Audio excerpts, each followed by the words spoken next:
নমস্কার, বিক্রমের বৈঠকখানায় সকলকে স্বাগত। প্রতিস্থাপনের পর আমার পিটুনিয়া গাছগুলি আজকে এই অবস্থায় এসেছে। বেশ কয়েকদিন হয়ে গেছে গাছগুলো আমি প্রতিস্থাপন করেছিলাম।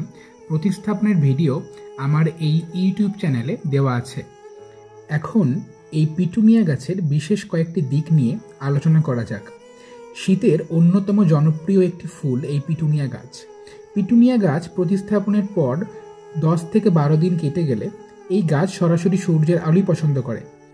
তবে এই গাছে বিশেষ কয়েকটি পোকামাকড় আক্রমণ করে থাকে।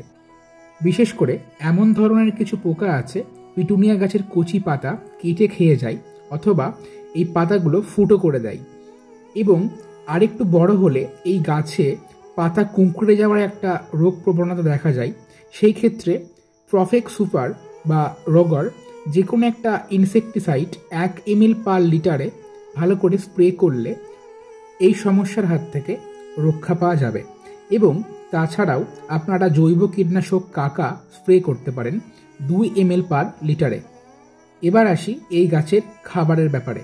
সরিষার খোল পচানো জল আপনারা প্রত্যেক সপ্তাহে একবার করে দিয়ে যেতে পারেন। তবে এই গাছের ক্ষেত্রে বিশেষ কিছু খাবার দেওয়া যেতে পারে, যেমন ডিএপি এই বড় টবের জন্য 10 থেকে 12টি দানা দিলেই যথেষ্ট।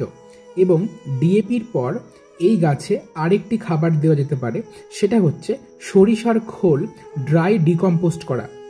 এই সরিষার খোল একটু জলের ছিটা দিয়ে যদি আমরা 4 থেকে 5 দিন রোদে শুকিয়ে নিই, তাহলে খুবই একটি স্ট্রং ফার্টিলাইজার তৈরি হয়ে যায় গাছের পক্ষে। এই সারটিও আপনারা গাছের গোড়ায় প্রয়োগ করতে পারেন। এই পর্যন্তই। ভালো থাকবেন, সুস্থ থাকবেন। নমস্কার, ধন্যবাদ।